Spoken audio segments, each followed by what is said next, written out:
Another day of record heat as the smoky haze takes over. We're under KREM 2 weather impact alert. Hot and dry weather fanning the flames of wildfires in Stevens Ferry and Latah counties. Construction season might be coming to an end early as strikes delay projects across the inland Northwest. Breaking tonight, the FBI says bones found during the Travis Decker manhunt belong to an animal. Good evening and thank you for joining us for KREM 2 News at 5 tonight. I'm Mark Hanrahan. The FBI says Central Washington University reviewed the bones and determined they are not human. Decker has been missing since May. Last week, investigators searched once again around the crime scene at a campground near Leavenworth. During that search, they also found zip ties, plastic bags, and a woman's earring. And hot, dry conditions are fanning the flames on wildfires all across the inland Northwest and forcing evacuations as well. So here is the latest tonight. The Crown Creek fire in Stevens County has burned more than 5,700 acres. It is 0% contained. There are still level 1, 2, and 3 evacuations for people living just south of Northport. In some spots, crews upgraded the evacuation orders. There are now level 3 orders for people living south of Hawks Road. An evacuation shelter is open at the American Legion post in Kettle Falls. The nearby Black Hawk Mountain fire has burned close to 600 acres. It is also 0% contained. At 6 p.m., just about an hour from now, there will be a meeting about the Crown Creek and Black Hawk fires at Northport High School. You can also tune in virtually if you would like. Just check the Crown Creek and Katy Creek fires Facebook pages. And we are still tracking the Rattlesnake fire in Ferry County. As of this afternoon, that fire has already burned more than 4,000 acres and is 0% contained. There are level 2 get set evacuations along the lower Silver Creek Road to Roosevelt Lake. Avoid using 3 Mile Road and 6 Mile Road. Crews expect very active fire growth today because of that hot, dry weather. Staying in Ferry County, the Katy Creek fire has burned more than 400 acres near Kettle Falls. Local emergency officials issued a level 1 evacuation advisory for the areas between Nancy Creek and Dead Man Creek Road.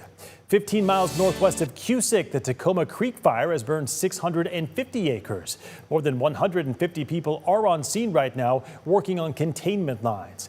Officials are still investigating the cause of the fire. With the red flag warning issued today, though, that fire activity is expected to remain high. So far, there are no evacuations in place. Anytime we are talking wildfires, the weather is hugely important. So let's get outside right now to Chief Meteorologist Jeremy Legoo. And Jeremy, my goodness, the start of September has been hot. Hottest one on record we have ever seen. In fact, temperatures sitting close to 100 degrees right now keeps us in that record territory. To put 97 in perspective, we had only ever hit 98 degrees twice in Spokane before 2025 in the month of September. That was a lot of caveats there. But basically, it's really hot, especially considering it is early September. We're close to 100 in Deer Park, Coeur d'Alene, even down in Lewiston and out in central Washington as well.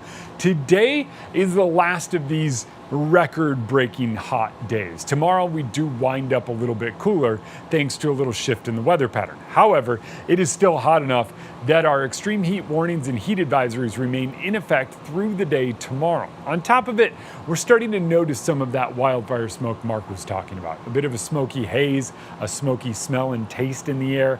That is all an impact to our air quality, and it's likely that we hang on to some of that smoke, especially tonight and early tomorrow morning. So if I were you, I would plan on another smoky, hazy day tomorrow with a high in the mid-90s. Friday stays a little bit smoky with a high near 90, and we stay really warm through Saturday. All right, sounds good, Jeremy. We'll check back in with you later in the show. And if you want to track these high temperatures and wildfires across the West right now, head on over to our KREM 2 Plus app. We've got a Weather Out West show that you can stream for free on your TV. Well, the heat is impacting Spokane Public Schools and their sports. SPS says 3 schools are getting work done on their air conditioning after yesterday's heat. 3 other schools don't have AC. The district said that staff, they're doing what they can to fight the heat using fans and portable coolers. We also learned Rogers High School is delaying their soccer game today because of the heat. It was supposed to be at One Spokane Stadium. Just yesterday, they had to cancel the match between Ferris and Coeur d'Alene High School, also because of the heat. And new at this hour, we'll hear from a doctor about sports in the heat. And you're really trying to eliminate those high intense radiant heat that you're also getting from the sun. And if you're able to decrease that, then the heat index of the area should be lower. And turf field is a complicating factor because that always runs much hotter, even at low temps. And so thinking that some of our heat index was 100, 105, those turf fields were probably, without taking a measurement and knowing what they were, at least 120, if not hotter than that. Just this afternoon, the district says all outdoor activities will be moved inside while the heat lasts. And despite the heat, the city of Spokane is not opening cooling centers for unhoused people. That's because the city doesn't just look at the temperature to determine if the center should open. They look at the heat index, how hot it feels. They say the heat index has not met their 95-degree threshold. At last check, today's heat index is at 94 degrees, and the heat index has been at 94 the last 3 days at the airport. An ongoing strike by heavy equipment operators means many road projects around eastern Washington are on hold or pushed back until next year. The project near the Sacred Heart Medical Center and Children's Hospital will redesign the intersection of Rockwood Boulevard, Cowley Street, and 10th Avenue. Crews will also replace water pipes and repair a section of the sewer line. This project was supposed to be finished by mid-October, but that's all subject to change with the ongoing labor strike. The International Union of Operating Engineers authorized an economic stand-down affecting hot asphalt paving operations all throughout the region. The City of Spokane Public Works says crews are doing what they can to work around the issue. The challenges with getting the hot mix asphalt, but a lot of these projects have other work that can be done with concrete and other things. So, for example, with the Rockwood project, we're starting with that concrete work. We're not going to actually grind that up to replace it with asphalt until the strike is over, which could push it into next year depending on when that happens or what the season looks like. Davis says the goal is to open the roads and sidewalks for local access, and the city will give updates as needed. If the strike continues, they'll be forced to push those projects back to next year, which will cause a domino effect, they say, because the city already has next year's projects all lined up.